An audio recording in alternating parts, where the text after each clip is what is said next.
Hello, everybody, and welcome to episode 75 of the 40K Badcast. My name is Dan Boyd, and I am joined, as always, by the tastiest drink around, Cranberry McVodka. Oh, okay. I thought you were gonna go fucking like, Jesus, Cranberry McFago or something like that. But yeah, I'll take a cranberry vodka. I could go for that right now. It's a reasonably good drink. Yeah, it's one of my favorite kinds of drinks because all the ingredients are right there in the name. You know, there's like let's call it a stigma attached with vodka cranberry or cranberry vodka. It's not cranberry vodka, it's vodka cranberry. And cranberry vodka is a different thing, and the stigma there is completely appropriate. I feel like a vodka cranberry is a pretty good drink, especially if you get a little squeeze of lime in there. Ooh, yeah. I don't want to hate on that. It's almost like a fruit punch, man. Yeah. Oh, a cat has joined me. Hell yeah.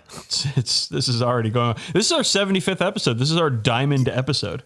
Yeah, we're 3/4 of the way to 100, which is insane to me. We've been doing this episode for 75, or this show for 75 years now. Feels like it. What if we did the show once a year? Do you think we'd have fans? I mean, the only time there's any sort of once-a-year podcast that does have fans, it's when it's completely secondary to an already existent podcast, like Till Death Do Us Part or something of the sort. Yeah. So that being said, 74 of the 75 years we've been recording have all been in 2020. That is true. It has been a long year so far, but we're halfway there. And then we can be in the hell world that 2021 brings us. So it's all good. Everything's great. But let's move on. Let's get into the aspects where we talk about what's on our hobby radar. And I'm going to start with a little bit of hobby progress here. Sure. I haven't been able to do too much. Oh my God, this cat, she is insistent that I stop podcasting and pet her, which I'm trying to do both at the same time. It's a little bit difficult. I mean, she's right. I've been very busy with work, and it's been a little bit tough to get a lot of time to do anything for me lately, but I've been painting some infiltrators. I got the first 5 on my painting desk here. I got my base coats down. I will be moving on to touch-ups, and then the rest of it. It's going well, though. I like these models a lot. I think they're as far as troops models go, I think they're some of the best that Games Workshop has ever done. I mean, I've been working on incursors, and I can't help but echo your sentiment there. The combination of just how interchangeable they are with like reavers, intercessors, etc. In addition, just like their cool poses and cool details. Yeah, they're great minis.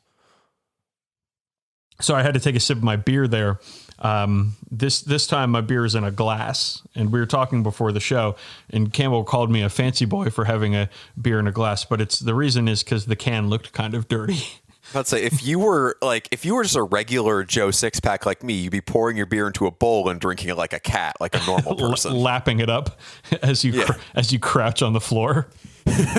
Yeah, ass in the air. Yeah, I'm going to stop myself from doing that with a glass of beer in front of me because 1, I imagine the sound will be horrific, and 2, I don't want to get the pop filter part of this headset microphone wet with, well, this beer named after a Sonic Youth album. Can I talk to you a little bit about real life for a moment? Of course you can. That's what we're here for. That's what our listeners are here for too. So this week I had to edit an audiobook. Which is an experience that I never want to replicate. Okay. Because I'll tell you, bud, I can only take so much of mouth sounds before I start to go a little bit insane.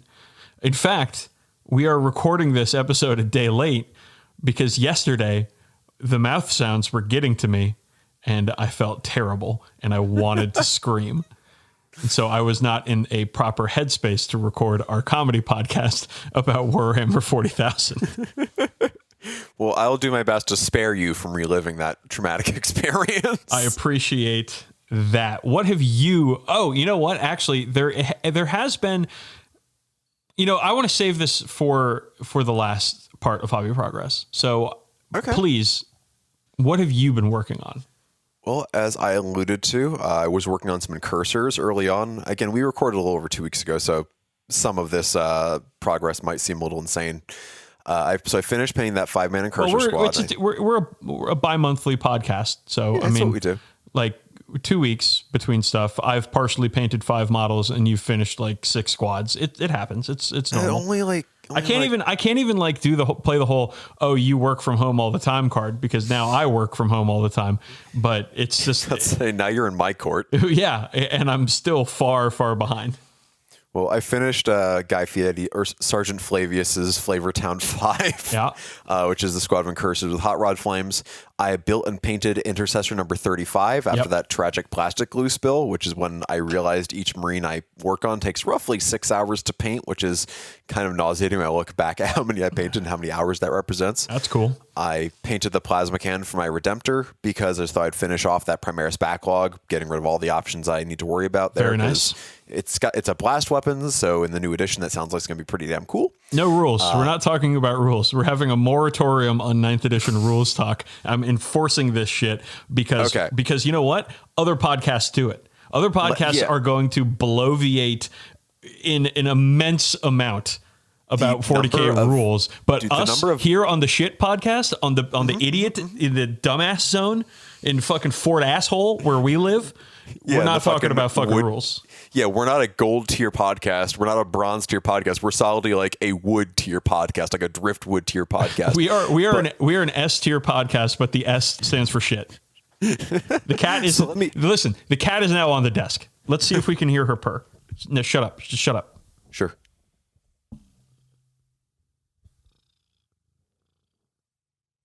Did you catch that? I did. That's the ASMR content I'm here for. All right, so let me reframe this. Irrespective of rules, that plasma cannon is a wonderful canvas to paint more hot rod flames. There you go. Which I did. I painted it yellow, painted black hot rod flames over it, did some pink, purple plasma coils. Love how it came out. Other than that, I was kind of inspired by us. Basically, when I was doing research for our Regiments of Renown segment we did recently, I want to pick some up, so I picked up Lumpen Krups Fightin' Cocks, which is a Hobbit or Halfling Regiment of Renown. They're all dick jokes, man. They're all dick jokes. The only thing he was missing, I bought, built, and painted them, and the humidity finally died down, so I was able to varnish them earlier today, because until today, every model was basically a wet palette. And they're finished. I think Dylan's got like 20 more of them for me because of course, why would I not go all in on this? Why would I not go all in on out of production pewter hobbitses? Yeah, of course. And you have to. I'm thrilled with how they came out. I went for kind of like an old school moot color scheme. By the time this episode airs, there'll be pictures of them out there. Moot color scheme would be green and yellow. Yes. Okay. With bright red bows because it went for that middle hammer sort of look. Okay. And aside from that, I'm almost done with a piece of terrain I'm working on, which is the Dawn of War Space Marine Armory building. This guy on Instagram who's at Develain, Develain, scratch built one, and he made a couple resin casts just for fun, and I grabbed one of them from him. I actually have 2 due to a little mix-up, and I fucking love how it looks. It's almost done. It looks just like the thing in the game. It is gaudy and blue and red and caution striped everywhere. It's going to be great. Again, you'll probably see pictures of it by the time this episode goes out. I can't wait to see it. I hope you post it on your Twitter, where you can find Campbell's models sometimes at Brother SRM. Yep, it's 1/2 my models and 1/2 Righteous Fury with a little bit of sprinkling of shit posting for good measure. Love it. Okay, so two things I want to get to before we talk about games played. Mm-hmm. 1. A listener, Paul Panesco, who is a certified mad lad, sent me a box of the Birdmen of Katratza. I am so envious of that. I have them. They're at my house. I have not yet put them together. I am still, I'm working on one project at a time over here.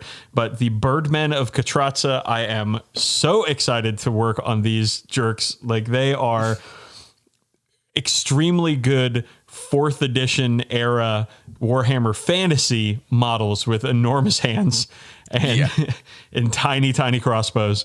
And I can't wait. I have no idea how I'm going to paint them yet. I have no idea how I'm going to fucking put them together. They are metal models. I'm sure flying stands? On flying stands. I'm sure it's going to involve lots of pinning. But so Paul, thank you so much for sending the Birdmen of Katratza to me. They are wonderful, and I am a huge fan. But that's not the only models I got sent this week, Campbell. Eric Beers. You know him. Beersy. Love him. We know him. We love him. He's a great guy, a nice guy, right? You'd consider him a nice guy, maybe even a good person. I would say, I would not consider him a nice guy because there's a certain something wrapped up in that, but I'd consider him a good person. Okay, you'd say maybe he's good people. Yeah, there he is. You'd say, oh, that Beersy.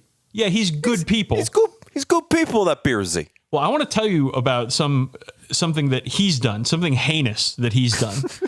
Okay, so if you remember back like a month ago, I finished my Lieutenant Amulius model, which is, of course, is the event-only Primaris Lieutenant model, who's like standing there holding his helmet under his arm with his power sword. Great model. Yeah. I named mine Lieutenant Icterid because I do bird names, and I posted it on Twitter, and that was it. It was like, all right, here's a cool model, guys. Boom. Everybody can look at it. Give me the serotonin. Give me the good brain chemicals that comes with the little heart icons next to my photos. I need them. I need those to live. So if I don't, I will die. Please like my pictures. So Eric, he decided to take that model, the Lieutenant Amulius model, convert it with a Chaos Space Marine head, with one of those mutant heads with the horn growing out the side, and paint it as an Alpha Legionnaire with the Raven Guard shoulder pad on the right shoulder pad with the word Icterid on it, just like my Lieutenant Icterid. Man. I consider this an act of war. This is violence. And Beersy, I'm fucking coming for you. You're fighting now. This is ridiculous. I have never been owned in this capacity before, and I hate it. I hate it so much. For what it's worth, if I recall, the Roman numerals on his back are a certain number that you may or may not be familiar with. Oh, I'm familiar with it. All right. The Roman numerals, I believe, are LIXIX. Which what does that spell? 69. Here we go. Episode 69. Yeah. So Eric, you are a turd, and I hope somebody flushes you at some point. And next time I see you, we're going to get a game, and I am going to stomp all of your models to nothing, to smithereens, to atoms. First on the table, then under your boot. Yeah, because you don't get mercy anymore. At this point, it's over. You know that movie Just Mercy? How about not Just Mercy, but something else? How about Unjust Mercy? There we go. That's something else, I'm sure. Thanks for the help. I needed it. Yeah, that's me. That's me. I'm the little guy going like, yeah, go get him. The problem with Beersy is he's such a nice guy. He's such good people. Such a swell fella. That it's hard to really get mad at him. Mm-hmm. But I'm trying over here. I'm really fucking trying. It's really nicely painted. It's beautifully done. A really nice model. I'm going to put it in my display cases when they arrive. And I'm still just like so mad about it. I'm picturing you have like a printout of him, like of just his face, like on your door, and you have your dart and you're going to try to throw it to hit him. And every time you go to throw it, you just go, fuck. And you throw it at the floor. Yeah. Or like I throw it and it bounces off and it hits me right in the dick. It's like, oh no. And now my dick has 2 holes. Oh no. And then the next time I do it, then my dick has 3 holes. Because I keep doing it. It sounds an awful lot like you're reciting some ICP lyrics to me right now. You could just say it sounds awful. I said the same thing. I just said the same thing, Dan. Okay. Yeah. So Eric, I don't want to say thank you, though it is a beautiful model and you've done a fantastic job, but I can't say thank you because it's a heinous act of war. And I'm pretty sure the people over at the UN would like to talk to you. You just mailed Dan a war crime. Okay. Let's move on. Let's talk about games played. Campbell, did you play any games? I did. I returned to Tabletop Simulator with my dad because it was Father's Day, and we played Battle Masters, which is a Father's Day tradition, and I utterly dumpstered him, which is also an everyday tradition. We played the first scenario from the book. It's like whatever, fight over the Reich River or whatever. It is in the Empire, and I took the Chaos side, and he took the Imperial side, and I just steamrolled him utterly. Oh, poor Mark McLaughlin. Yeah, he's done so many wonderful and amazing things in his life, and then there's you, his greatest triumph, and yet his greatest failure. The duality of man. You're not a failure. I'm sorry. That was hyperbolic. Oh my God. Well, when we posted that episode that was called Disappointed Dads because of how disappointed our fathers are in both of us for cussing so much, he sent me an email being like, I would never be disappointed in you. You're my son and I love you and I'm proud of everything you've done. I was like, okay. Here's the baseline for the joke. I was not actually worried about this. You just agree we cuss too much. He's like, yes, you're right. Oh, wow. Now, after that, though, he did get his comeuppance. We played Blitz Bowl after that. Wouldn't you get your comeuppance if he beat you? Oh, you're right. He got his comedownance, and we played Blitz Bowl. I was Lizardman. I need to make a sound effect that this one's for the dumbass. It's for you. Whenever you get a saying wrong. Whenever I get a saying wrong, pronounce something wrong, I'd say get a rule wrong, but I've learned better than to try to act like an authority on anything relating to the actual playing of this game. I just do it based on my imagination. This one's for the dumbass. with a boing sound effect on top of it. All right, next episode, I'll have it ready. So Jesus Christmas. We played Blitz Bowl. I was Lizardman. He was elves. I was Lizardman. He was elf. Just one. Just the one. He still would have won if he was. Okay. I was actually going to win. Then on his last move of the game, he pulled a tie and said, we can't just leave it here. Let's draw some of the endgame challenge cards and keep going. So we played for 2 or 3 more turns and he ended up winning 16-14. So it was a close game like the entire time. It was really fun. And it was the first time I've seen a touchdown in Blitz Bowl. Usually in my games with both my dad and with beers, it's just kind of a big old fist fight in the middle or fist fight in various parts of the board. And it's kind of how you position your guys in this technically skirmish game. But this time we actually played sports and there were touchdowns on both sides. Yeah, because that's elves and skinks are fast. They are. That's great. The only thing I love more than winning games myself is you losing games. So yeah, I know. I'm happy to hear about this. I'm actually almost surprised at the order of that. I would have thought me losing games came first, but that's fine. How about you? It's up there. I have not played any tabletop games because, 2020. Yep. But I have started playing The Last of Us Part 2. Hell yeah. Which, while it's not a tabletop game or even really a strategy game, it is a good game and I'm enjoying it. Happy to hear. I'm planning on picking it up probably once I finish Doom Eternal.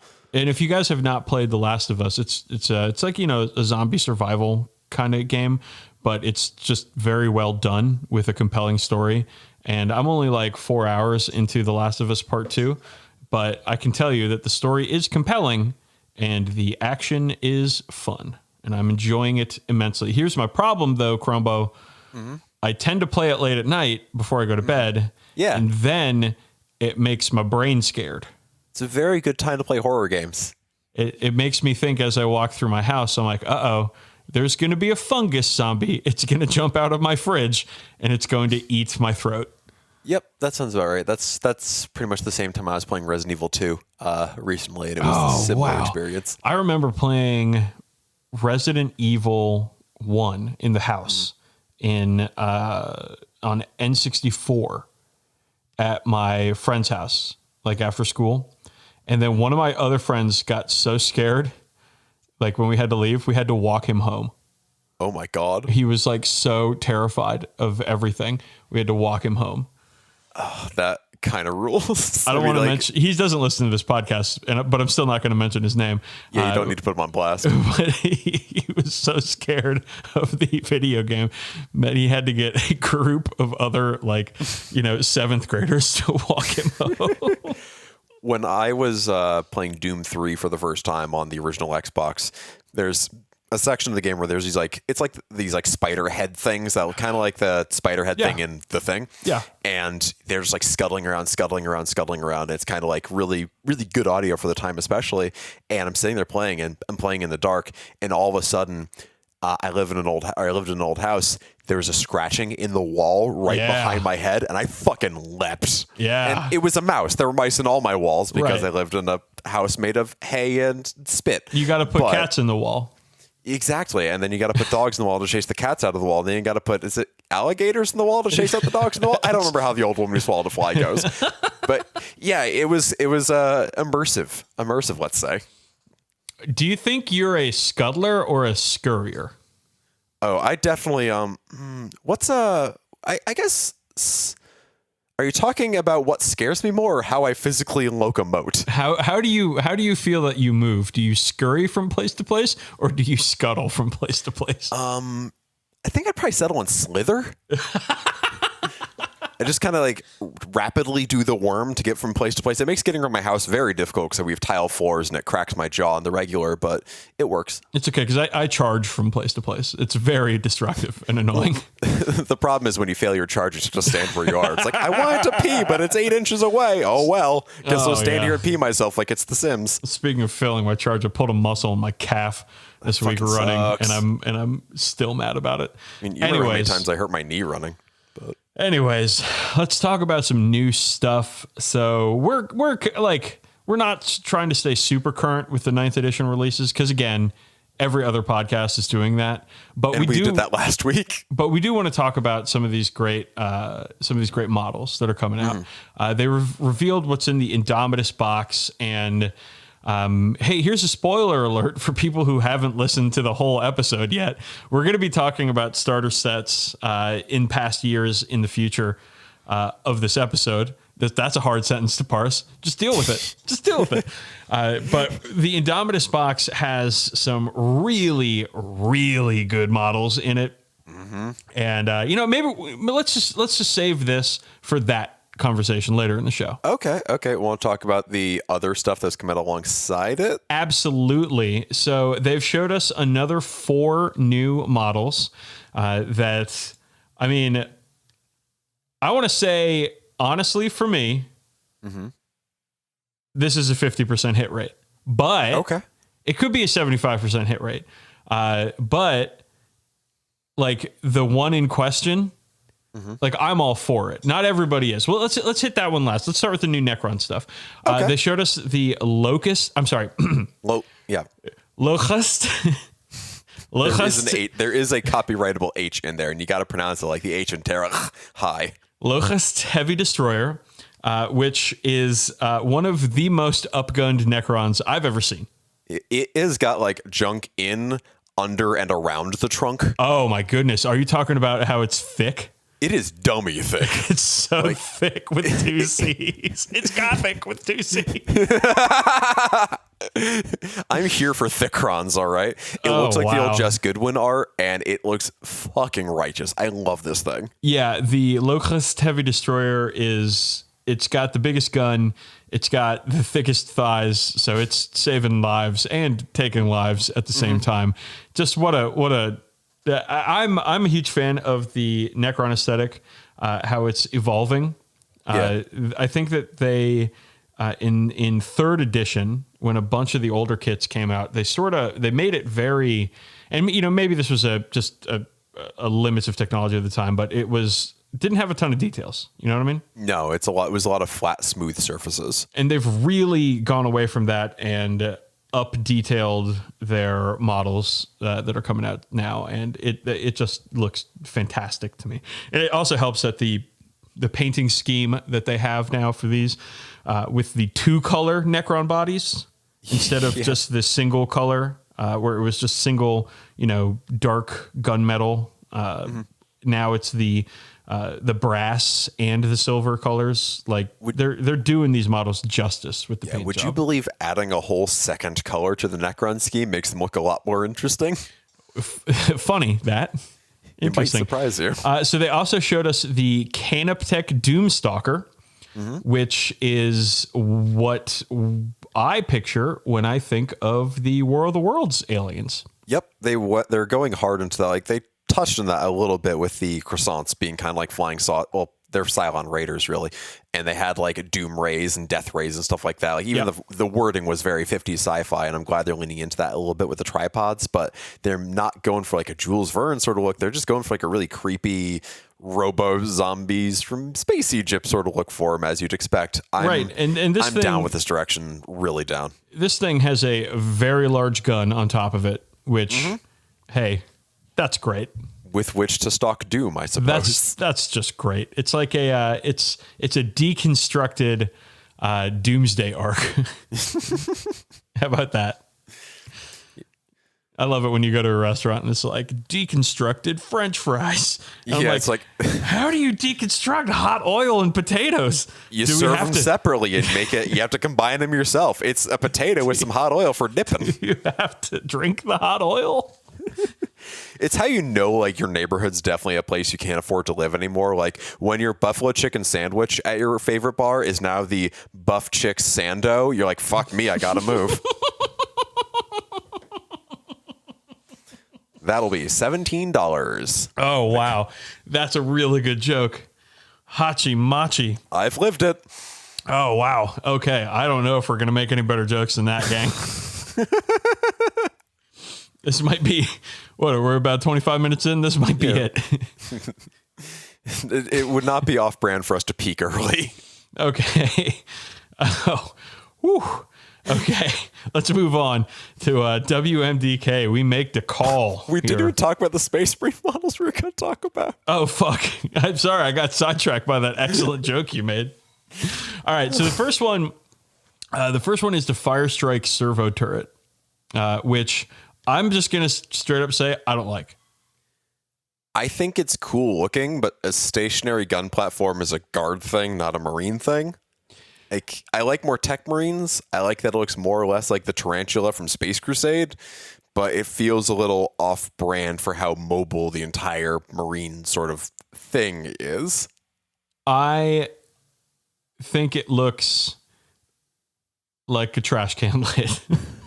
I don't like it. I'm sorry.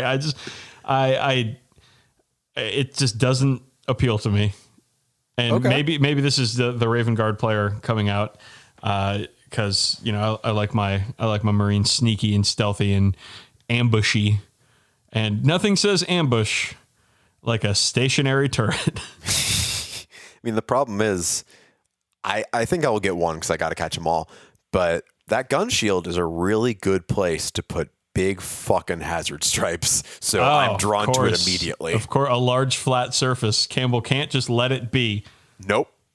That's fair. That's fine. So I'm not a big fan of the turret. I think the model's done well, but I'm just the idea of it doesn't appeal to me. Understandable. So it's hard for me to, look at the model itself without any sort of bias. However, Campbell. Oh boy, this next model, the Invader ATV. This has split the internet in twain. A second heresy following the Horus heresy, wherein half of the fan base believes one thing and the other believes another. Where some people think that it is stupid and other people think it is stupid, but also good. I am firmly in the camp that it is both stupid and good. Okay, good. I'm glad we're in agreement here because I love the Power Wheels version of the Christopher Nolan Batmobile that has a minigun on the back of it. It's so cool. It's so cute. When I watched the big stream where they showed off all the contents of the box, and I was like, okay, I saw the preview pictures. That's really cool. But when this thing came on afterwards, they're like, we got one more thing to show you, and it was just a rapid turnaround of this model with some butt rock. I leapt out of my seat and just said hell yes, because this is what I'm here for. Motorcycle with a sidecar with a heavy weapon. That's pretty dumb and pretty cool. We've seen it. We've seen it. We've seen that. Giant fucking ATV, Power Wheels quad that is the same concept. Now I'm here for it. Now, technically, we've seen the ATV concept before in Gene Stealer Cults. However, we haven't seen it as extra as this is. Yeah, well, this is What If ATV, but more, because the Gene Stealer Cult one holds one human-sized model. This holds two Marines, so it's going to be the size of a 3rd edition Rhino. This thing's going to be pretty chunky from the look of it. Oh, it's going to be chonko as fuck, and I feel like if its footprint actually existed, it'd be like a Jeep. Like the actual size of it. And at that point, like why don't you just put the Marines in a Jeep? Because Jeep is trademarked. Well, you know what I mean. Yeah, I know what you mean. You know. I mean, one of these days we'll have a Warthog from Halo. Actually in 40K. This is getting there. It's though in all honesty, I was more of a Ghost kind of guy. That's fair. Halo, we played a lot of original Halo in college. Mm-hmm. And the only time I ever wanted to do it is when we'd play on Blood Gulch. Yep. And I would immediately sprint towards the nearest Ghost and then just drive around trying to run people over. I mean, on Blood Gulch, you have 3 players. You have the people who are trying to play Demolition Derby, which is the correct way to play. You have the people who rush for the sniper rifle or the rocket launcher and try to actually play, which, what the fuck? And you have the people being run over and shot by those 2 players.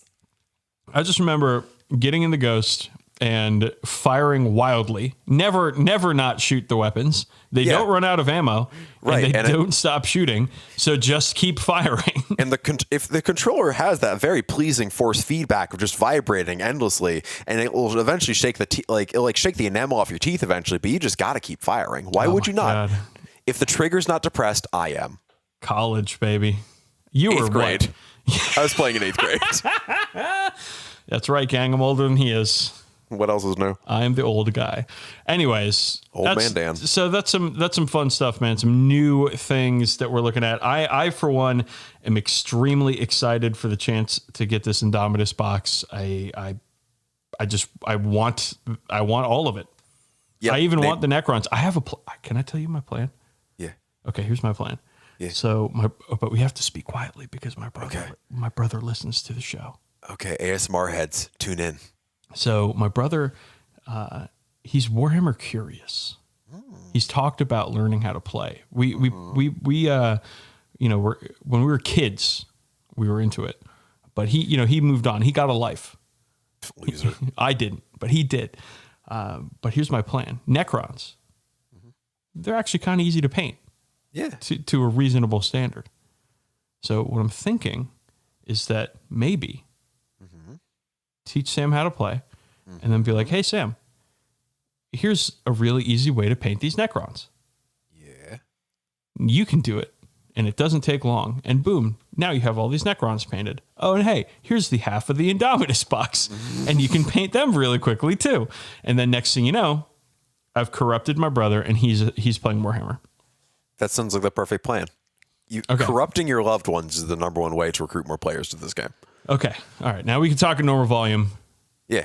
Because now Sam, he can only hear things. Yeah, I figure there's certain frequencies he can't hear, kind of like a dog. Exactly. Pretty much. Yeah. If we speak quietly and say, Sam, don't listen. Sam, don't listen. All right. Let's move on.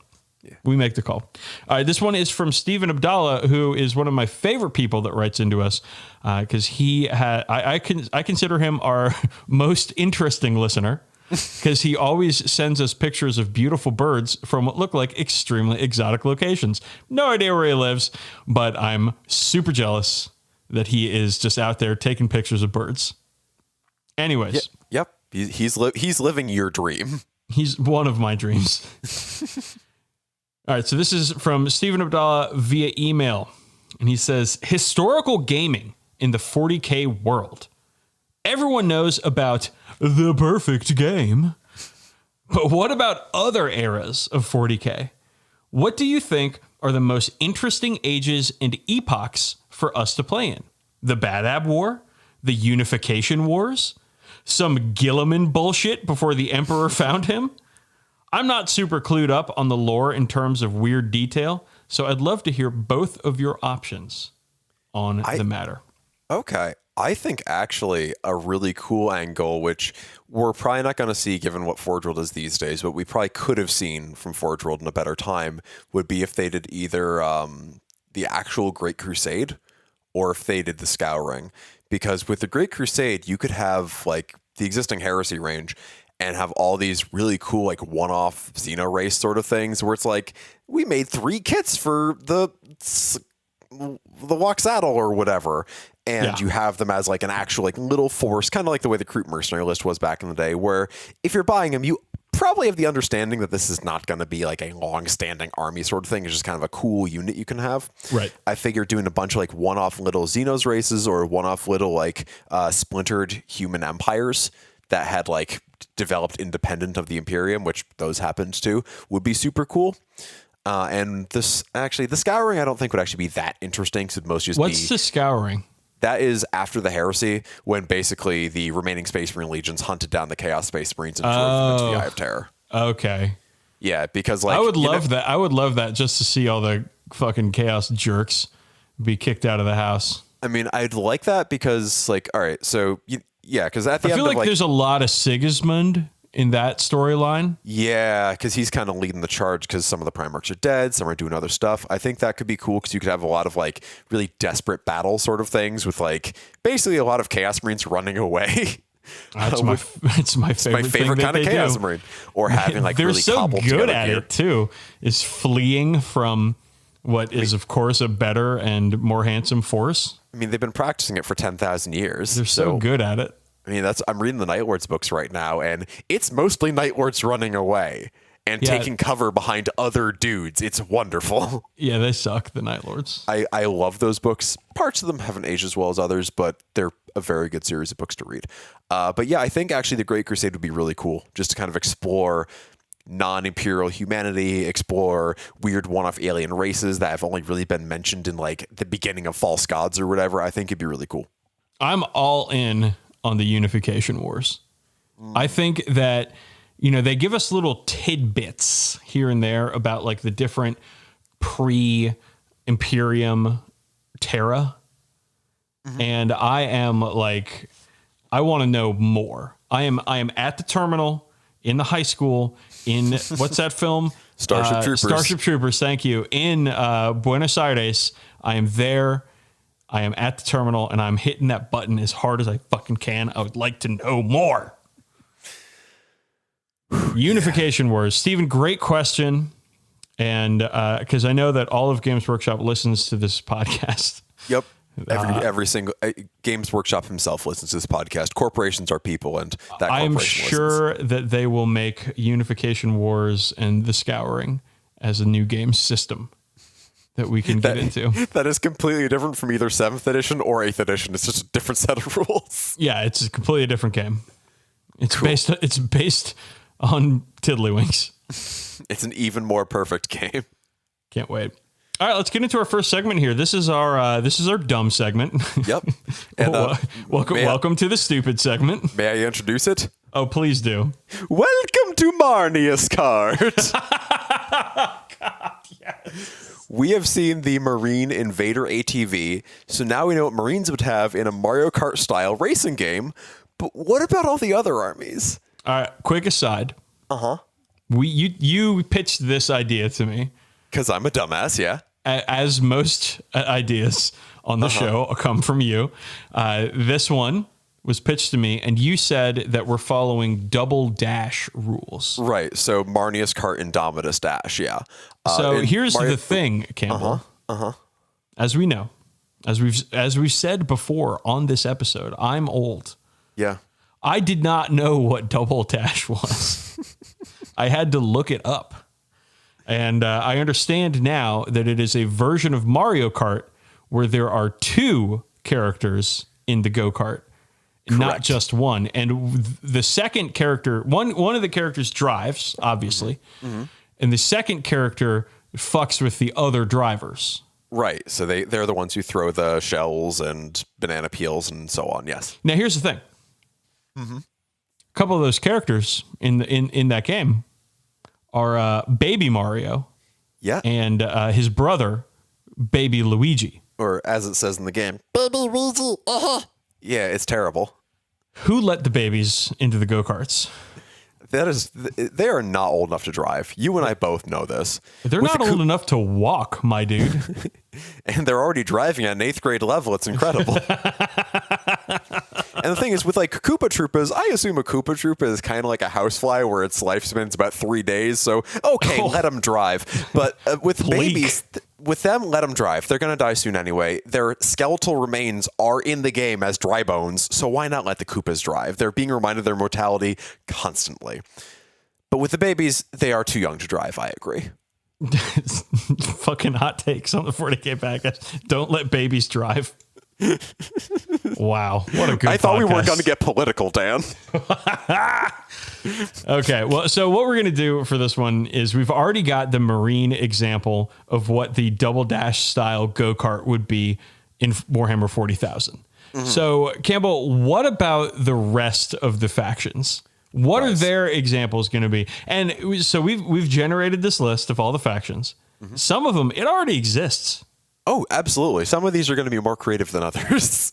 All right, well, let's get into it, my friend. Let's start with Eldar, and I want you to pitch me on what their go-kart submission is. All right, so you got to go for two-man vehicles here, or something ostensibly similar to that. So I think going for a Viper is the obvious choice, because it basically is a not as cool version of what the Marines are getting right now. And I figured they'd probably play like one of those very light, floaty characters, kind of like Princess Peach or Toad. And I think Eldar might be the Toad of the 41st millennium. That's, to me, as somebody whose Mario Kart experience is mostly limited to Mario Kart 64, that is a damning thing to say. Toad's my main. Toad is obviously the worst character. Toad is the best. He says it himself. He says, I'm the best. And he wouldn't lie to me. Would you like to guess who my main on Mario Kart games is? Bowser. No. Donkey Kong? No. I'm typecasting, aren't I? It's Wario. Okay, I'm typecasting, but I'm also correct. Well, I figure Wario would basically...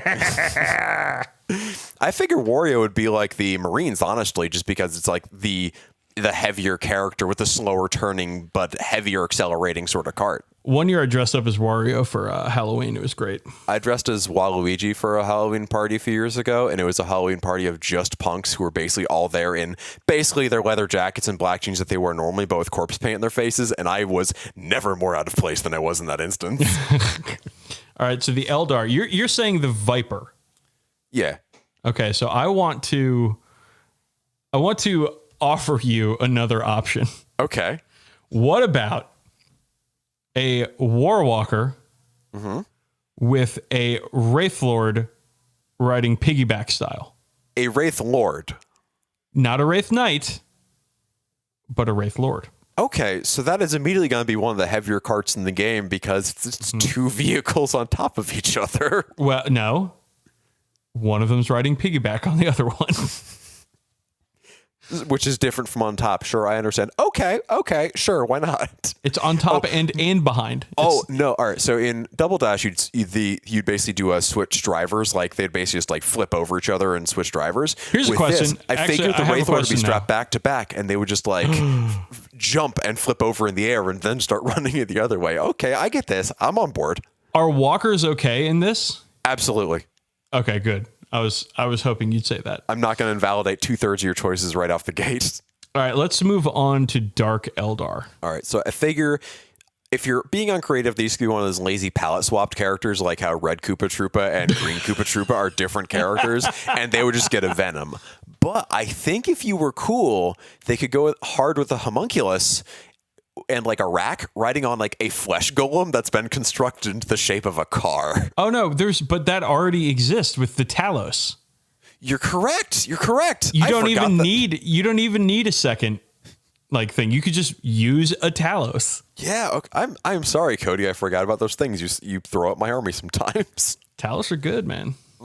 Models are good too. Very. All right. Harlequins. All right. So I figure because of the masks, these guys are basically going to be like Shy Guy, where they're kind of a midweight character. But like the Skyweaver jet bike straight up is like your typical Mario Kart go-kart. Yeah, it's in there. It's already set. It's a two-person jet bike, gang. Mm-hmm. What else do we need to tell you? Yeah, we already got it. Got it in one. Okay, but I have another proposition for you. Okay. So we all know the Solitaire. Mm-hmm. They're supposed to represent Slanesh. Yes. In the what's the production that they put on the Harlequins do? It's not the War in Heaven. Follow the Eldar. Whatever, Jersey Boys. In the Jersey Boys production that they do every night. In the off-Broadway Jersey Boys production they do on the nightly, yeah. The solitaire is supposed to represent Slaanesh, right? Yeah. So let's get, and bear with me, let's get a solitaire on a steed of Slaanesh. Okay. So I think I'd go. Let's put our money where that horse is. What the fuck does that mean? Who knows? I don't know. Is that horse at a horse fight? I don't know what to do at one of those. I think I'd actually go one further and have that. 40K Badcast. Let's put our money where that horse is. So help me. I think they'd probably go one further and put him in one of those Slaaneshi wheat thresher chariots. Oh, those things. I can't even parse that model. I look at that model and I just don't know what's happening. Yeah, which that's peak 40K. You're living that 40K experience. I look at that thing and I'm go like, insane. I'm like, that's a model. That is a model. That is a 3-dimensional object that I cannot crack. All right, moving on. Orcs. How many great buggies are there for orcs already? Oh my gosh. I figure orcs are like made for this. Absolutely. Like there actually was going to be, there's a trailer for it. It was going to be a Gorka Morka racing game for the Dreamcast. Fuck yes. Yeah, look for the trailer on YouTube. I hope it's still up there. It never got past that trailer as far as I'm aware. God, Gorka Morka was a fun game. It's janky as hell. I was about to say it's janky as hell in reference to the trailer, but I'm also probably talking about Gorka Morka because using second at 40K rules more or less. But it would have been amazing, and I'm bummed it never happened, but they'd be right at home here. I figure you could go for like 2 orc boys for a medium weight thing, or mix and match from like a grot and a knob for a heavy character and a light character, and they would just be in a boondocka snazwagon or whatever you want to put them in. All right, so I don't think you're wrong, but I want to suggest something else. Okay. The Scorcha. Rip. Do you remember the Scorcha? Of course I do. It's half metal. Yeah, so I think that it's a like a tracked bike, a rabbit, if you will, with a trash can on top that is also a flamethrower, and there is an orc in the flamethrower trash can, and then there is a fuel tank with a Gretchen riding it with a big wrench. Yeah, that's pretty all right. Well, I figure actually also because like most of these are 2-player, like in Double Dash, 1 player can play the driver, 1 player can play the gunner, for lack of a better term. You could probably have orcs be a 3-player one. So with whichever one, I think it is the Boondocker's Nazwagon, you can have the driver and the gunner, and one person playing as the grot strapped to the front, or in your case, 1 grot hitting the vehicle with a wrench. Yeah, well, I mean, the grot's there to provide, fuel. Moral support. Yeah, I'm with the Scorcher on that one, bud. Yeah. Works okay, let's move on. Necrons. Yeah. I mentioned Dry Bones and Dry Bowser, I think, earlier, and this is basically Dry Bones and Dry Bowser in 40K. Like, you get that Catacomb Command Barge, you got your big Pharaoh dude in the back just pointing him where to go, and the 2 DJ-looking guys driving the thing. And again, you could have another 3-player boy here. I think you're onto something. Mm-hmm. Great so far. Mm-hmm. I think we can do one better. All right, what do you got? I want a flayed one riding a destroyer. So the flayed one is on the back of the destroyer, mm-hmm. and like they're back there throwing skin on other drivers, like banana peels, yeah, like banana peels, but it's skin instead. And the drivers roll over it, and they're like, whoa, and they slip and slide around, or it like flies up and it wraps around their head. You know, like a comedy film, like a newspaper in someone's face as they're driving a fast car. But instead of a newspaper, it's an entire skinned human, and of course it hits them wet side down. Of course, it's not dry side up in the face; it's wet side down in the face. And of course, that's gross. And of course, like the Necron would be like, "Ha ha, I'm the best." Ha ha ha. Ha, ha. And the destroyers, he's just chilling. Yeah, he's just kind of... Destroyers are known for how chill they are. Yeah, just hovering along. All right, so we figured that one out. Let's move on to the Tau Empire. The Tau. I figure the Piranha is already ready-made for this. And Piranha's in there, bud. That's it. Speaking of ghosts from Halo, it looks pretty much the fucking same. It's a drifting machine for sure.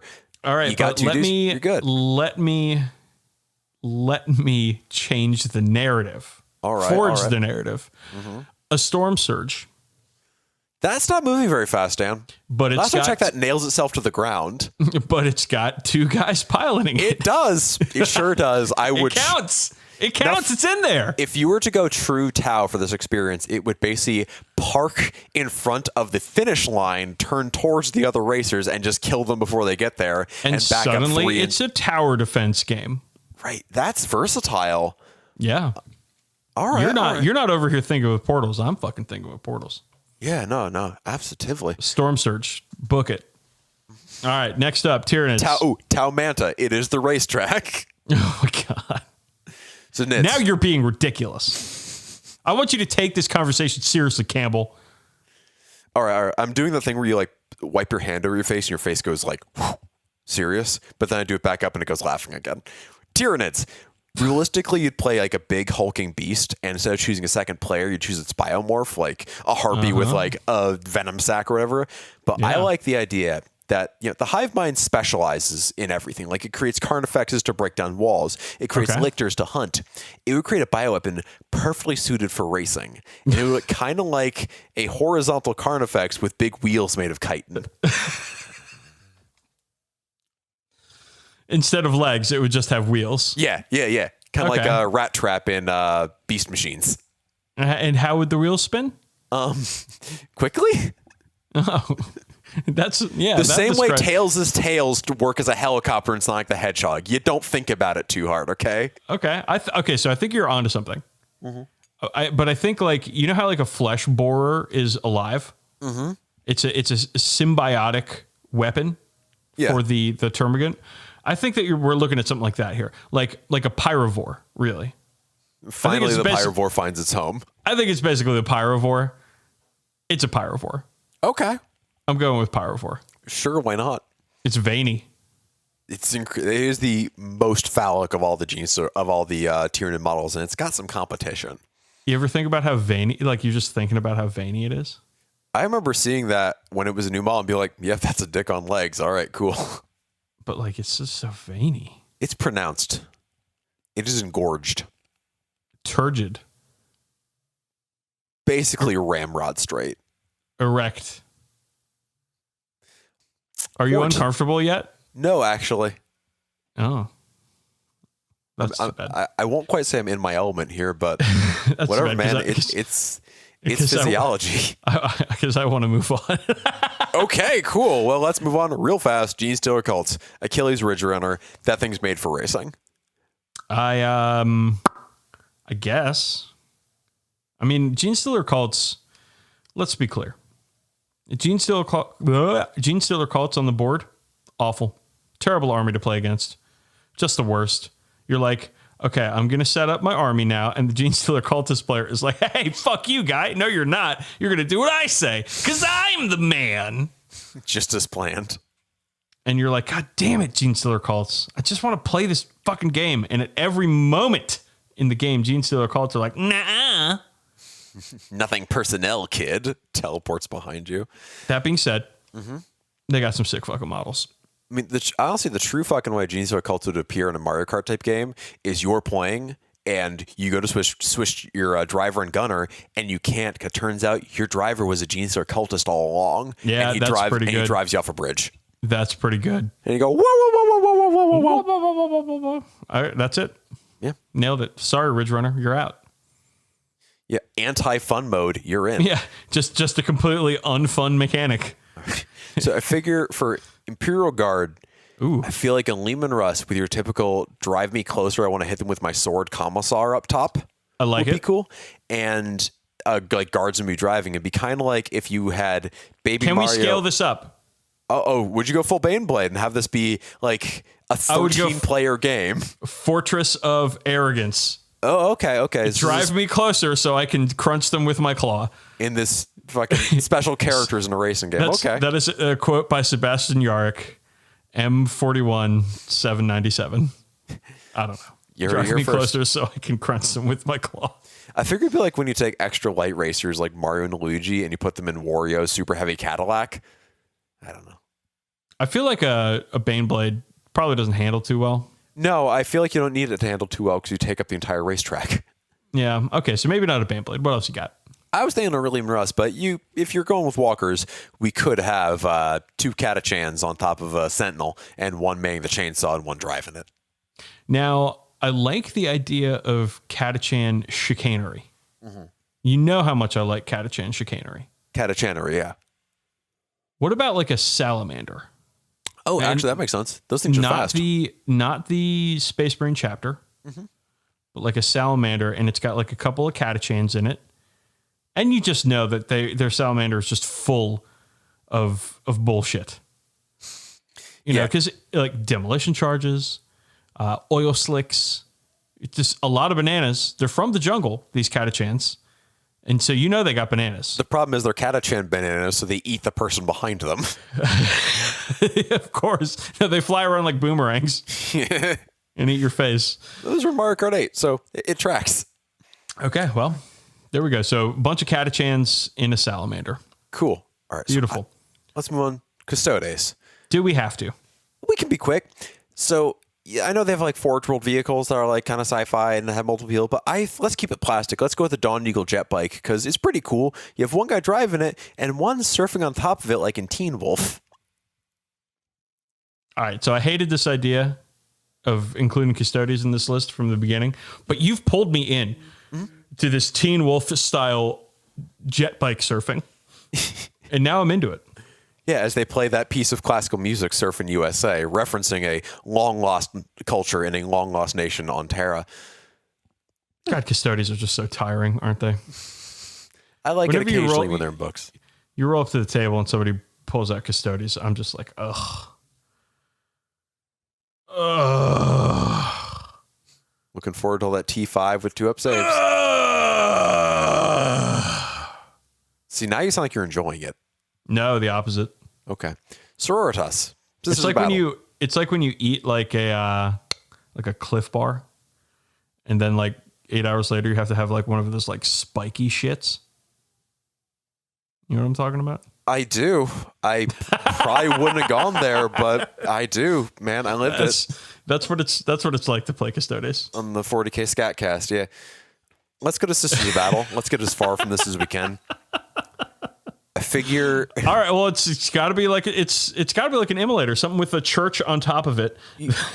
Well, the thing is, you either have a church tank or you have like, or it's just a casket that a sister is surfing. It's a stone fucking casket that they're just somehow surfing, and one is running behind, pushing it really fast. Well, it's probably a sister Repentia is pushing this stone casket of a deceased saint. For all your sins, your punishment is to join me on the racetrack so I can do some sick jumps. Got it in one yet again. We're so good at this. Let's go with let's move on here. I had more ideas for that, but we're good. We don't need anything else. No, we won. Adeptus Mechanicus. I feel like it's one of those Iron Striders where the rider and the little atrophied servitor are the pair, and that's got to be kind of like Mario and Baby Mario riding together, because like that could have been you down there being the little dude. Oh my who can't god, stop running. that's extremely dark. It's still like a 40K game. It's Mario and Luigi, but Luigi is like a quadruple amputee that just powers a perpetual motion device. Who just can't stop going. And Mario rides him around. Oh yeah. Actually, it'd probably be more like Yoshi in that case. It's basically a big Yoshi. Oh my god, it's Yoshi. But Yoshi is sentient. Yoshi can speak words. Like, Yoshi has agency until Mario jumps on his back. But again, Yoshi, quadruple amputee, powering a perpetual motion device that Mario just rides around and doesn't care about him and he punches in the back of the head to make him shoot his tongue out. Yeah. I might not be talking about 40K anymore here. This is still pretty grimdark. This is dark, man. Hey, this is that grimdark shit you come to 40K for. All right. Well, we nailed it. Yeah. Don't need to talk about that anymore. Let's bring it on up and talk about Chaos Space Marines, who I'm sure won't be fucked up in any way. It's Doom Rider. Doom Rider, yeah, alone. He needs nobody else. It's just Doom Rider.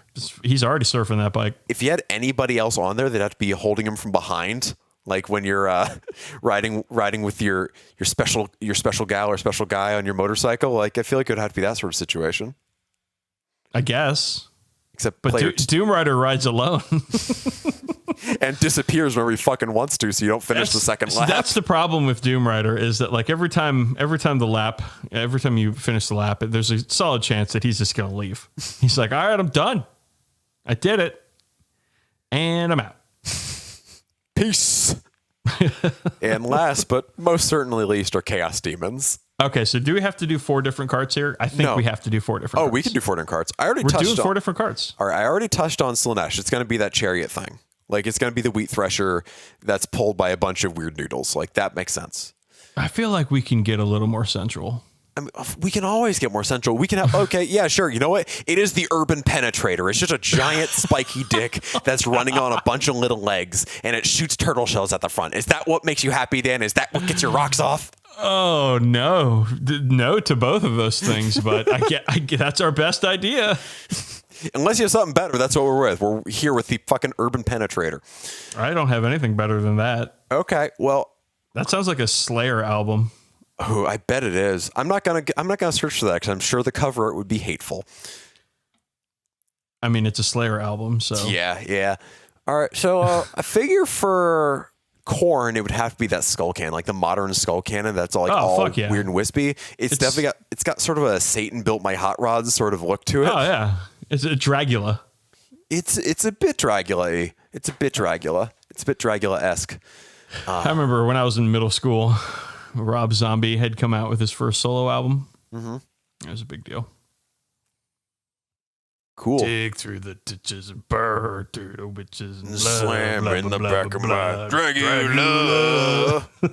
Yeah. I used to play that when I was playing Burnout 3, I think. Who cares? Anyhow, so we still got 2 Chaos Gods left. What do we got? What do we got for Zinch? They have another Chariot Boy, which is drawn by a couple of the flying manta rays. But if you did the twin scribes or whatever, oh, that's it. It's blue scribes. Yeah, the blue scribes. Yeah, you have 2 players. You're on a little floating palanquin. You're good. I love it. Their thing is full of magical accoutrement they could throw at their enemies. It's good. Just hucking books at motherfuckers. Yeah, like a striper if you're in the front row. It's a fucking Christian metal band. Throwing Bibles instead of T-shirts into the crowd. I remember somebody once told me, he was like, oh yeah, I wore a Striper T-shirt to a Slayer concert. And I'm like, no, you fucking didn't. For a band that used so many caution stripes, they really are lame. You don't have a fucking Striper T-shirt, you motherfucker. I appreciate the joke, but don't even pretend like you own a Striper T-shirt. You could have said, hey, wouldn't it be funny if I wore a Striper T-shirt to a Slayer show? And I'd be like, hey, yeah, that would be funny. Yeah. In like a nerdy way, but fuck it. But then when you go and claim to wear it, fuck you. That's like 2 levels deeper than wearing like a Dare shirt to a Slayer concert or something like that. Anyways, we got one more. Nurgle. And it's the fucking snail guy. He always comes in last, but he just keeps on trucking. He's on a snail. He's got shears, pruning shears, and he's slow as fuck. He's basically Bowser in Mario Kart 64. Just a complete pile of shit. Hell yeah. Not even good at that game. Hell yeah. I want to play Double Dash now. I've never played it. Dude, come over. I'll break out my GameCube. I've got it. All right. I'll be there in 8 hours. Because that, listeners, is how long it takes for me to drive to Campbell's house. Be happy to have you. All right, let's move on to our less stupid segment where we're going to go through a retrospective of all the different starter sets that Games Workshop has put out over the years. Not just 1 year, years. Like 30-something of them. Oh, yeah, I guess so. 33. Yeah. So 33 years ago, Rogue Trader came out in 1987. Now, this wasn't a starter set per se. Right. There was only the like RTBO on Beaky set. I think they might have had a Rhino at that point, and mostly lead miniatures. Like they still contained lead. You should not chew vintage models, although from what I hear, they taste delicious. Now there was the Imperial Space Marine set that came out around that time. That's the RTBO on Beaky set, yeah. Yeah. I think there's a lot of pictures of them in the rule book alongside all that wild art like Slam Sector being repeated on a 2-page spread. Yes. But the only thing that really makes this anything like a starter set is it has like an intro scenario, which is the battle at the farm scenario, and a sheet of standees of Marines and Orcs that you can photocopy and cut out to fight that battle.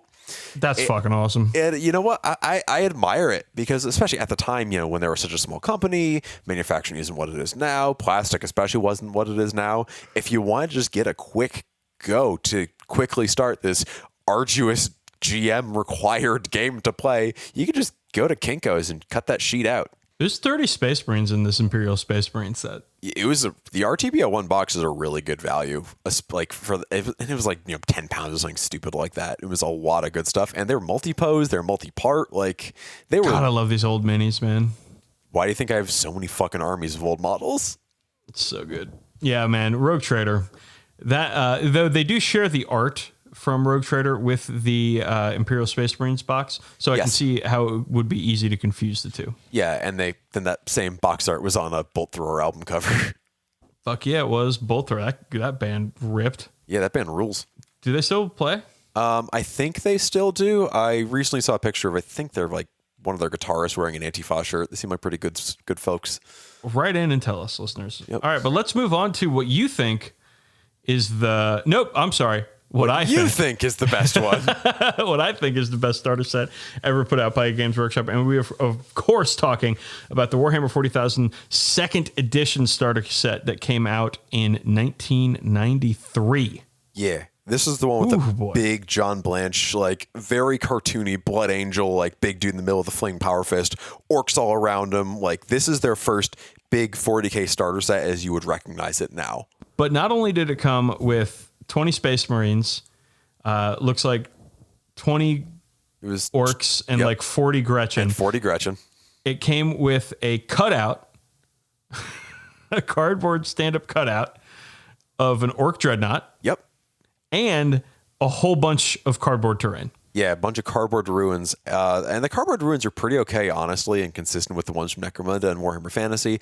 The Fantasy Star set at the same time also had cardboard stand-ups, but of like chariots and dragons and shit. And fuck yeah. I've got that cardboard standee dreadnought up in my little display area up here. But it was like, it's a lot of plastic, especially for the time. It's a lot of plastic. It's a ton of counters and templates and shit too.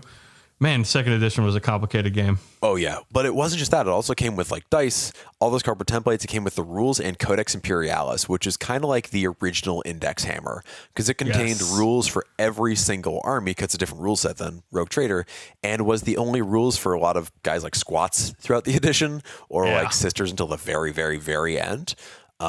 I got this box at a Historicon flea market for like $50, and it also had Codex Angels of Death and some extra models in it. Nice. And that Codex Angels of Death is a fantastic resource for anyone who's doing Blood Angels That's or a Dark double Angels. Codex for Blood Angels and Dark Angels. Yeah, I remember had it when I was a kid. Yeah, and like it's the huge. box is, it really is. It's a thick book, and it's kind of shocking how thin they Would got. you from call third. it Gothic? Dummy thick? Oh, No. it is. It Gothic is Gothic with two C's. With two C's, for sure. Yeah. Now, the thing with the models in the set is their poses leave something to be desired. This is where the word monopose. This is the definition of monopose here. Right. People talk about monopose in 2020 like it's a fucking problem. Like these models are all the same model, just reproduced many times. Yeah, the Marines are all in the I love my bolter pose, or as we used to call it, punch pose. Go kind of like you just punched them out. So like in your 10-man tactical squad, you have 7 Marines just holding their bolters to their chest as tightly as possible. One dude with a flamer, which just swaps in the same spot. A guy with a missile launcher sticking out, and the sergeant with a pistol sticking out and the chainsword to the side. And I remember a similar model at the time was like Horn Berserker and a White Dwarf, and it's like, you can pose it so he's pointing his pistol forward, firing, or holding his pistol down so he's steadily advancing. And it's like, no, it doesn't look like that. It looks like he's just swinging his arm up and down. Because the 20 orc boys in there have that. They have a separate arm that can go up and down. And the 40 Grots are all identical and have auto guns. They certainly are. But I love this set. I think this was like the first real, like, I don't know. And again, this was in 1993, and this was right when I was a kid. getting into Warhammer. And this shit, like this logo, the gold Warhammer 40,000 logo, oh, brings it back, homeboy. Like looking at the artwork on the front too, because the artwork on the front is not representative of what's inside. Like it sort of is, like they're painted as Blood Angels and painted as Goths, but like you don't have that cool captain inside. But it's so inspiring. Like that artwork is one of those formative pieces for I think both of us for what 40K can really be. And I feel like opening up that set, you just kind of get this massive universe just spilled out at you. Absolutely. All right, let's move on to what your favorite box is from this group. And it's, of course, the Warhammer 40,000 3rd edition box set that came out in 1998. So this was when you were a kid. Right. I got this. It's funny how your favorite is from when you were a kid and my favorite is from when I was a kid. Isn't it weird how the best thing was always during your formative years and everything since pales in comparison? Gee, I wonder if there's something to that. I really do.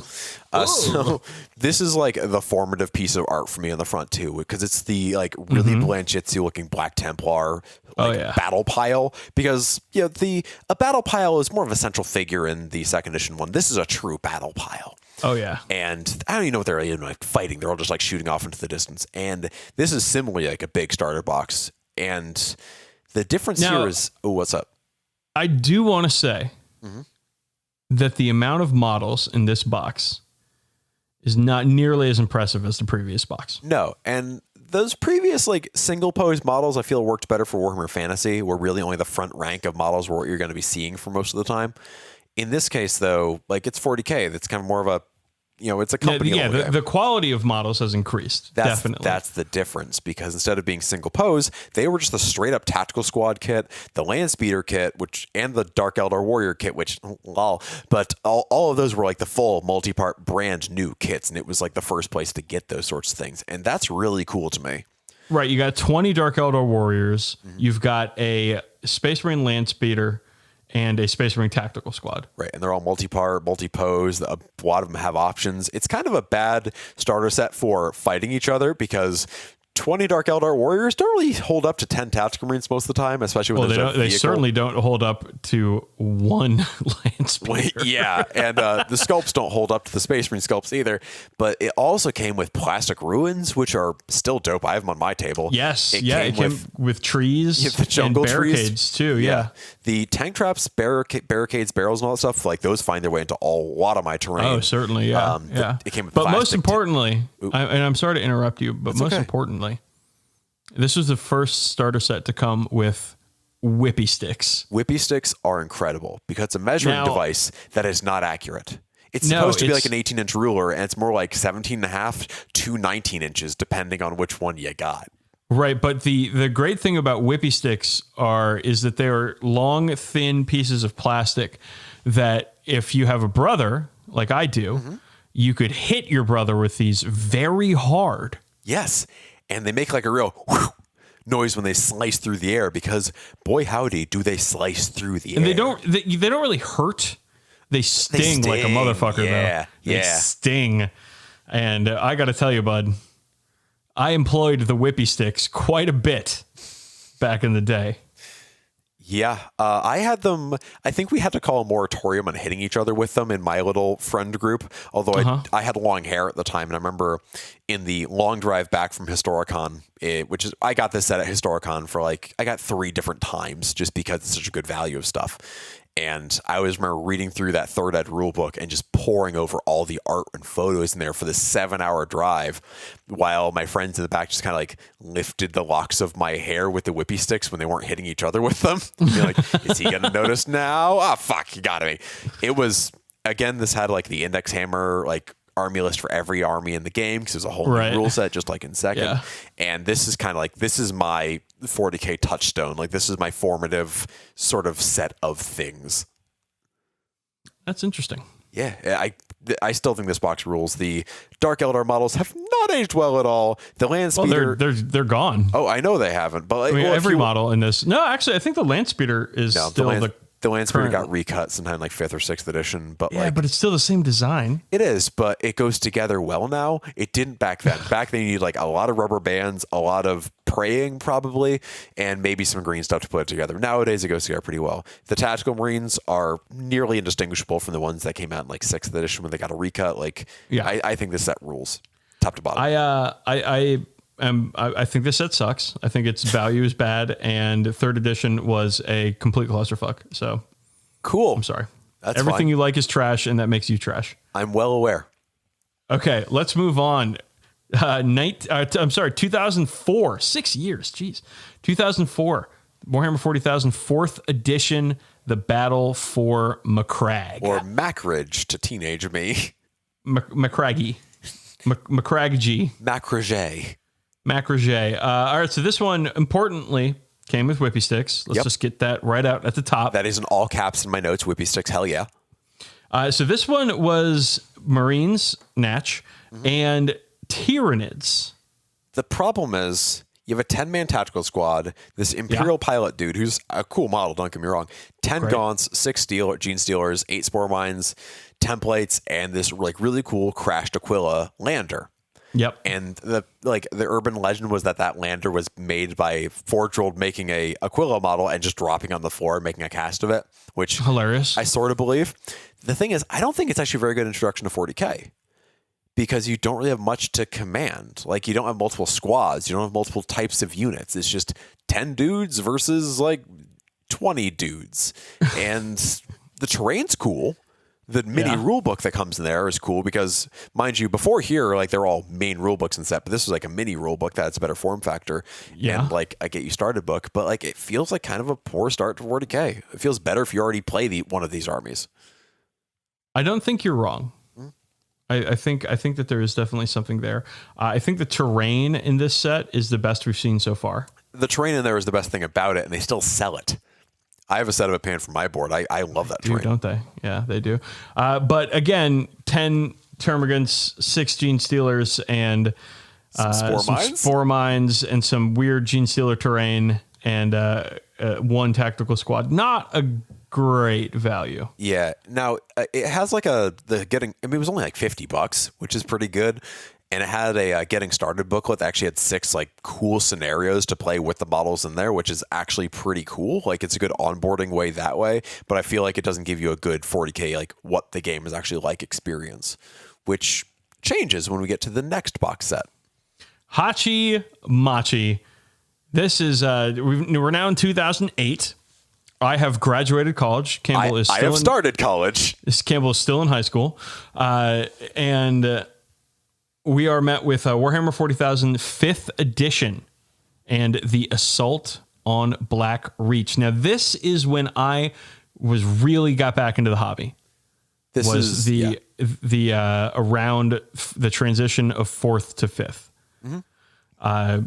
And Black Reach was fucking everywhere, dude. Everybody had it. It was only $60. The value in this box was intense. Yeah. Because you're talking about a 10-man tactical squad of Marines, a Space Marine captain, a 5-man Terminator squad, and a Space Marine dreadnought. And that's only the Space Marines. Yeah. Because on the other side are orcs, and you've got a war boss, 20 boys, 5 knobs, and 3 Def Coptas. Which you still can't get anywhere else. Yeah, this box is a stupid good value. Like, they're all monopose models again, but they're better than they were before. Like, they have like a little extra details on them, and the orc boys especially mix in with the multi-part orc kit really well. It's got whippy sticks, just so you know. It does have whippy sticks. It has those templates, it has the getting started books, all that stuff. No terrain, but who cares with this much shit to play with? Yeah, this is an incredible value. Yeah. This is not my favorite box, but I think so far this is the best box. Yeah, and again, like I started an orc army because of this box. Totally. And this orc war boss is, I mean, he's good, iconic. Yeah, his pose is like this model. Yeah, everybody had this war boss. Yeah, and this dreadnought, everybody had this fucking. I have one of these dreadnoughts. I think I have 2.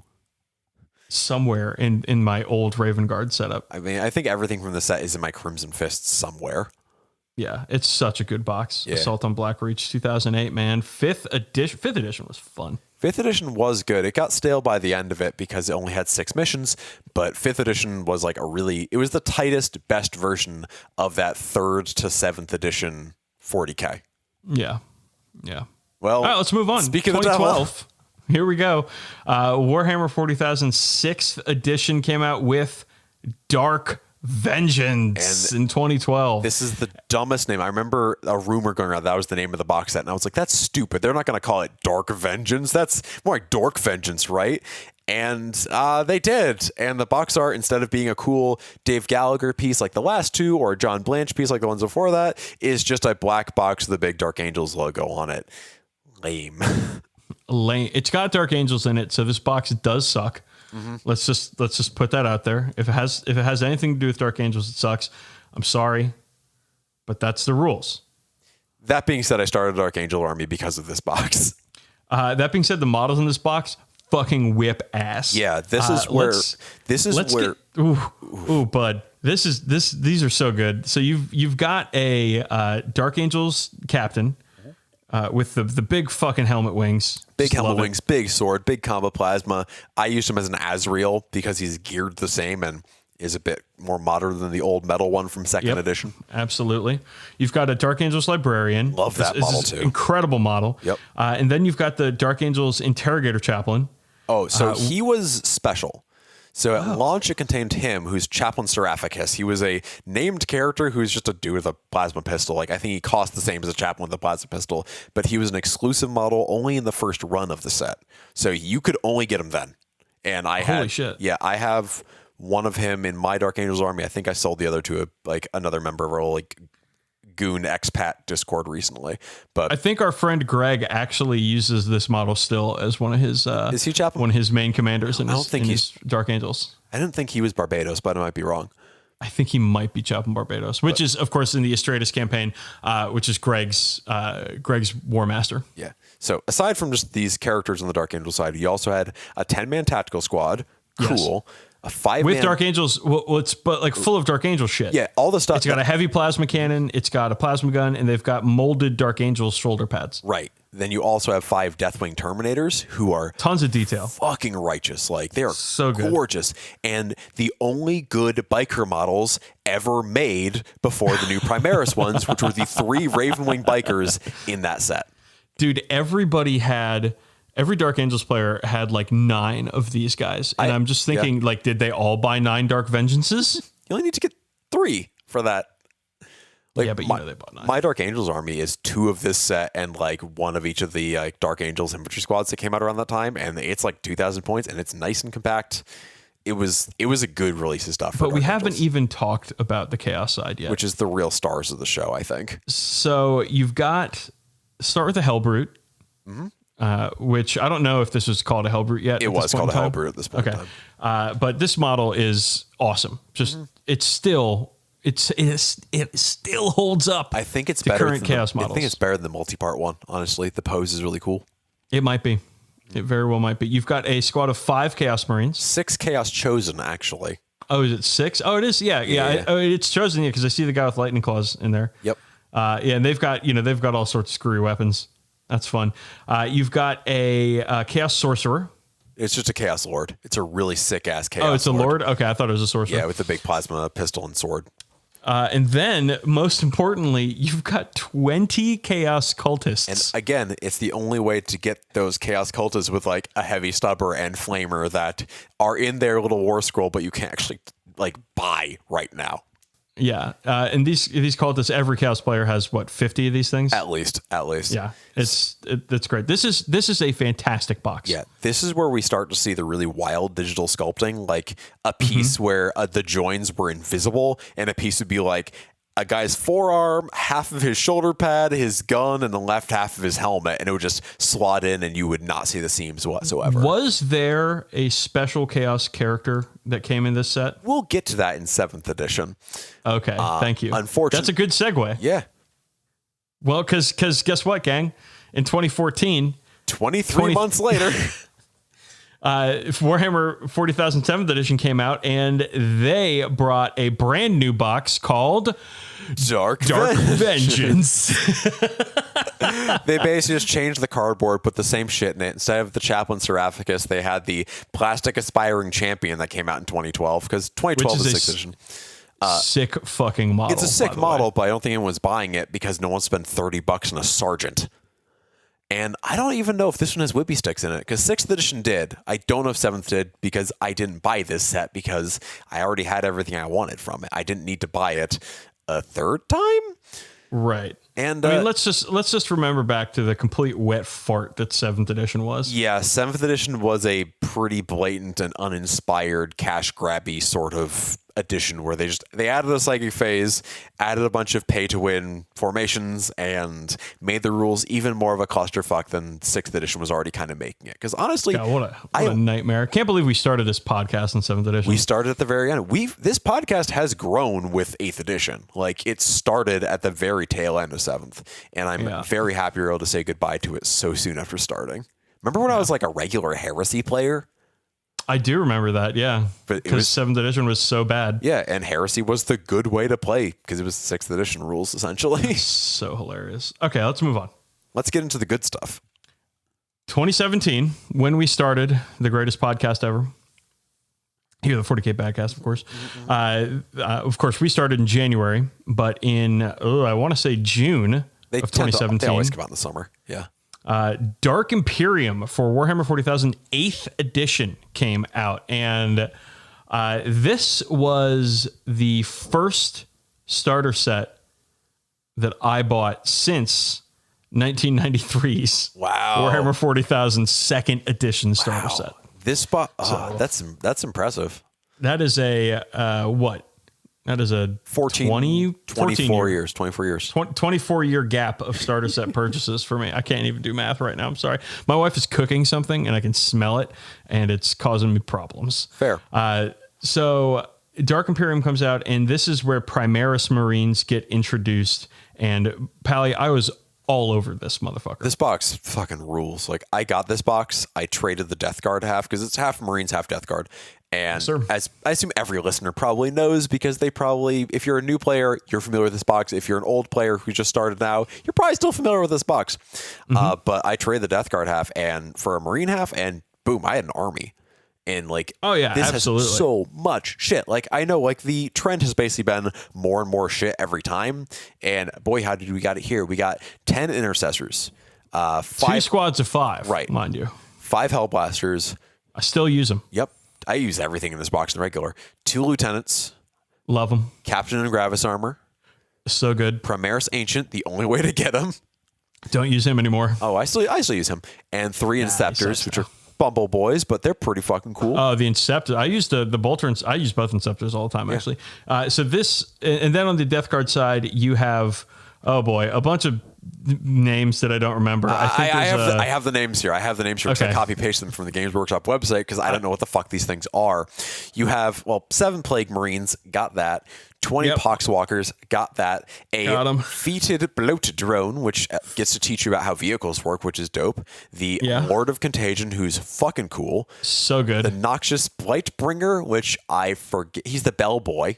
And I think never seen it in battle. I have at the start of 8th because it was the start of 8th. The Malignant Plague Caster with that big dumb baby face. Oh yeah, I love that thing. We're back to the big hardback rulebook instead of the little small form factor ones.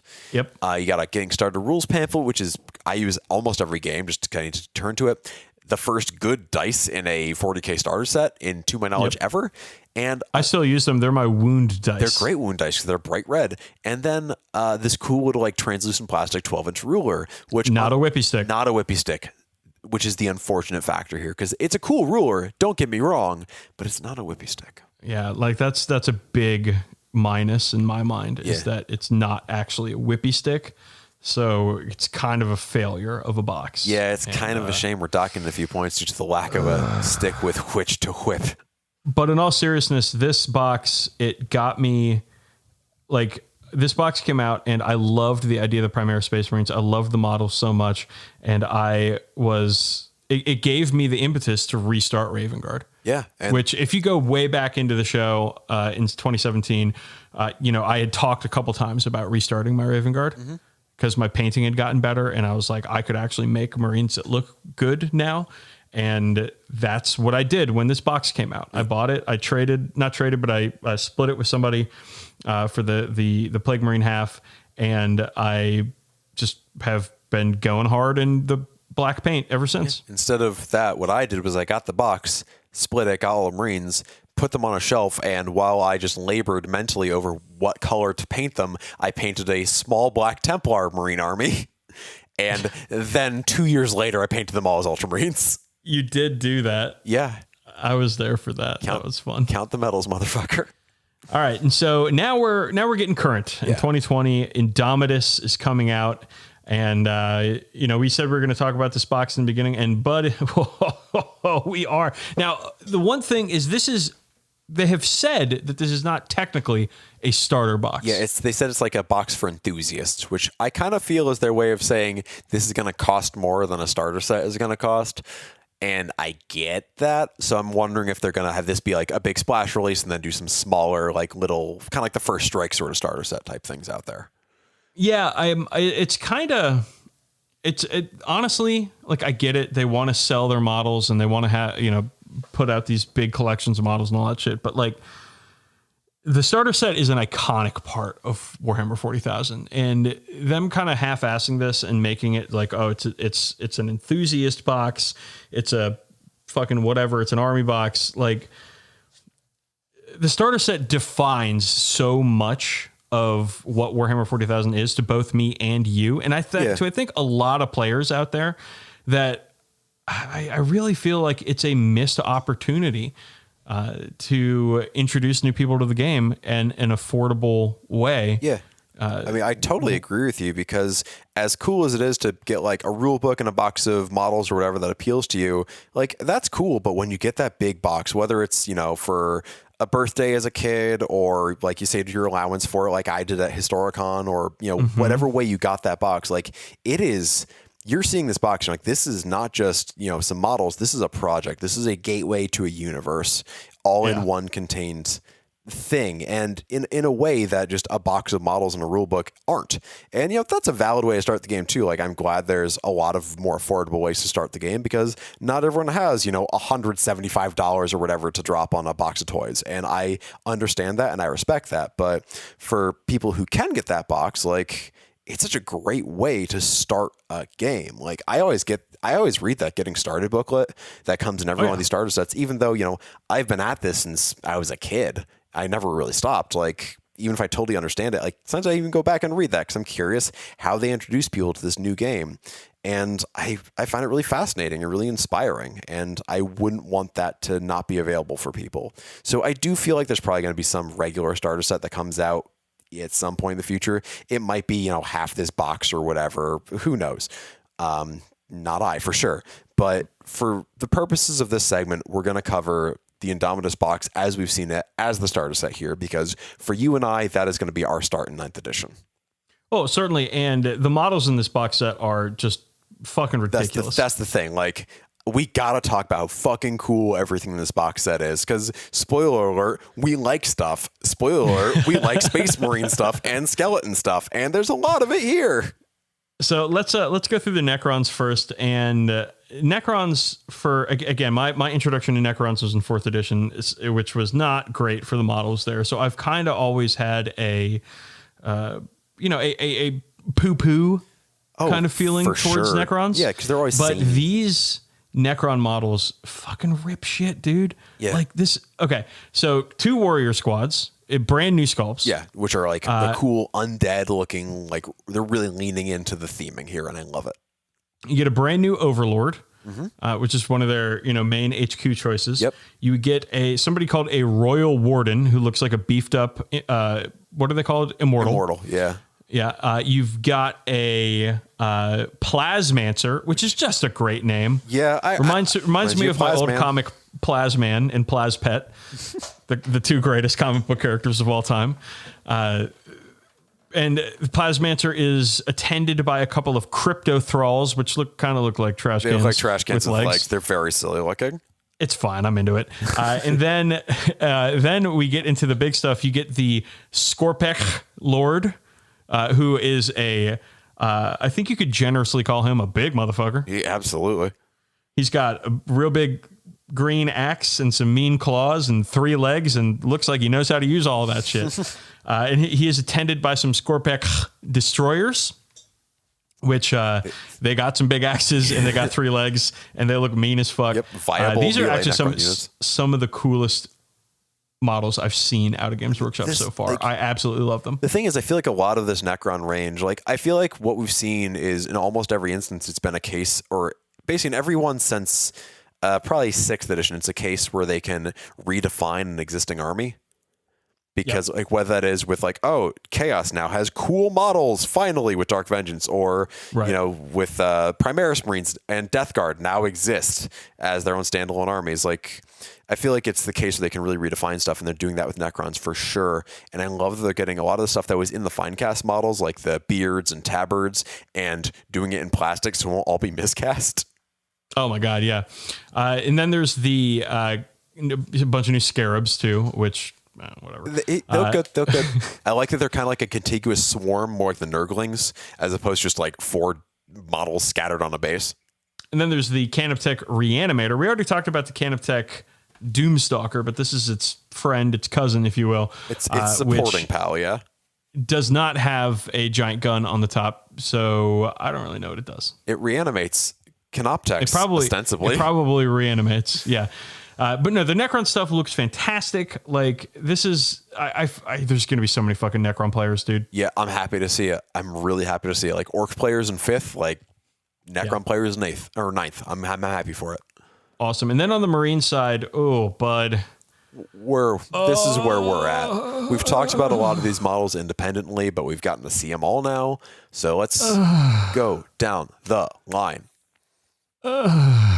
Let's start with the little guys. Let's start with the Assault Intercessors, because this is just the regular dudes on foot. I want them. This is where I go from doing Primaris Ultramarines to doing Primaris Ultramarines and also Primaris Black Templars to add to my small Marine Black Templars. You're 100% getting 2 of these boxes, aren't you? I'm the plan I have right now is I'm going to get the box, and Jimmy's going to get the box, and he's going to take my Necron half, and I'm going to take his Marine half, and we'll be good. That dude, these fucking Assault Intercessors look so sick. And it's just the intercessors with chainswords and bolt pistols and like whatever. Fuck. But oh my God, they're running. Yeah, and we're at the point with monopose models where they are in dynamic poses. Like they're not, I love my bolter. They're not just sticking a sword out to the left and a pistol in front of them. They are dynamic. They are almost indistinguishable from the multi-part models if they're next to each other. Right. These things look fantastic. Let's move on to the Blade Guard veterans. As long as we're talking about swords, so fucking sick. Just big swords, big shields. They've got cloaks. They've got I guess tabards. They have tabards. Yeah. They have swords. They have shields. They have tons of gribbly bits all over them. Shit tons of detail. What fantastic models. Then there's the Eradicators, the Primaris Eradicators. I love them so much. I love that StarCraft Marine, sort of a huge guy with huge rifle aesthetic that they have. That's even chunkier than the Space Marine. I'm guessing, I hope we get multi-part kits with some more weapon options, but like these guys are so fucking cool. We get the Blade Guard Ancient, who is a man standing there with a full skeleton on a standard. I prefer banners to reliquary things because I like the space for heraldry and decals, but it's very fucking cool. I'm curious how he's different from a regular Primaris Ancient, or if he is at all, but it's a cool model. We'll find out, I'm sure. Then we have 2 new Chaplain-esque models. You have the new Primaris Chaplain, which is one of the coolest sculpts I've ever seen. And his face is one of the best faces just of any Games Workshop models ever. He's a classic Chaplain. I prefer the skull helm, but his bare head is great. Then we have the Judiciar or Judiciar, which is He's one of the most nothing personnel models I've ever seen. He's got a skull mask with a bandana on it, and he's like half in out of his coat, and he's got a giant sword and a big hourglass. He's like Orin from Final Fantasy X. Eric Haas, a listener, sent us this awesome like PDF about the history of the sword he's using, because it's an actual like It's very similar to an actual like executioner's blade from like medieval England. Fuck yeah. It's got that gothic shit. It's got the historical influence shit. It is exactly what I'm fucking here for. I love that model. I don't love his head. I'll be honest, I don't love his head. I'll probably give him like a Reaver head or something like that. But I mean, that works. The model is fucking dope. So then we have two more Storm Shield models. We have a Primaris Lieutenant with a Storm Shield. He's all blade guarded up. The Volkite super pistol. And then we have the new Captain model, who's also all blade guarded up. He's got a big shield with an entire skeleton on it. Yeah, if you didn't think there was enough Grimdark in 40k, this guy's carrying his Grimdark with you, and he will hit you with it. And I've just noticed on this close-up picture that the skeleton has all those little ports and stuff that Marines have. Yeah, he's got the little service studs. He's a dead Marine, a dead Space Marine. Yeah, he's like, I think the meme I've seen is like, where have all the small Marines gone? And it just points to his shield. There. Now, the cool thing is he's got 3 different head options, and I really like. Does he really? Yeah, he's got a visor down head, he's got a bald head, and a visor up helmet. Oh, fuck yeah. And I'm going to use that visor up helmet when I paint him for my Templars. Like, that's that knightly shit. I don't know what I'll do, but it'll be tight. Yes. Then, of course, there are the Outriders, which are Primaris Spikers. But we've talked about how I think motorcycles on a battlefield is a stupid idea. But these fucking things look sick as shit. Again, there was like one good biker kit before now. Yeah. This is all. I'm so excited for this box. I don't know how much it costs. We haven't, that has not been revealed to us, so we don't know how much of a good value it will be, but it's got incredible models, and if you don't have a Marine or Necron army, like, this is a great start. Yeah, I think, again, I'm excited for this box, obviously. Like, we're both going to get this box, obviously. I think for a new player, I think the models might not lend themselves to new painters quite as much as Dark Imperium did. Oh, no, absolutely not. These Blade Guard are going to be a pain in the ass for a new player to deal with. Yeah. Just, they've got so much detail on them. There's detail on the inside of their shields, for God's sake. Like, oh my God. I think the Necron half will probably be good for a less experienced painter because it's all pretty straightforward, but the Marine half, past the Bikers and Assault Intercessors, is going to be a lot of work. But for more experienced players like you and I, like, this is going to be a treasure trove of fun stuff to paint. Absolutely. Okay. Well, we've gushed about boxes for too long, Campbell. Mm-hmm.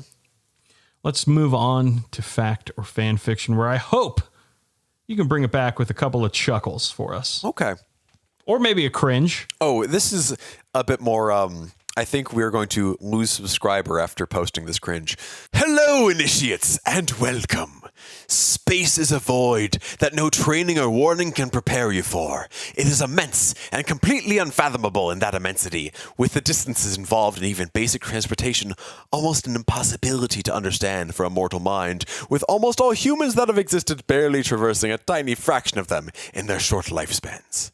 And yet, it has been my duty to travel these stars with my brothers for almost 300 years, and defend any of the systems that could potentially harbor human life in the name of a dying and sickened Imperium. No, I'm not a traitor or a heretic. I'm a crow's son, and with that comes a rather dysfunctional view on the Imperium and the Emperor we serve. We do not fight out of a sense of loyalty or honor. We fight because it is right that we do so. We are Astartes, and as such, our objective is simple: protect humanity. Now, we may not be as lauded or celebrated as those damn Ultramarines or Imperial Fists, and we may not be as loved and respected as the Salamanders and Crimson Fists, but we are the shadows that protect the Imperium from its most dangerous foe, itself. Not in the old ways, though, with the skinning pits and summary executions, but with subtler, more effective methods. Methods that you will learn during your time as an initiate. First, however, you must learn our and your history, for how can we improve ourselves and fix mistakes if we do not remember them? I am Brother Captain Lylan Bors of the 10th Company, and these are the tales of heroes, monsters, and fools. Closely listen, my young brothers, for there are many lessons to learn, and there will be many tests along the way. Let us start with a simple brother of the 4th Company, a brother named Lumos. He is well respected among his peers for his skill at arms and his knowledge of void warfare. Many times, Initiate, his skill has been called upon to help the chapter or other Imperial force in some way, and despite being a mere brother Astartes, his knowledge is highly valued among the higher command of the chapter.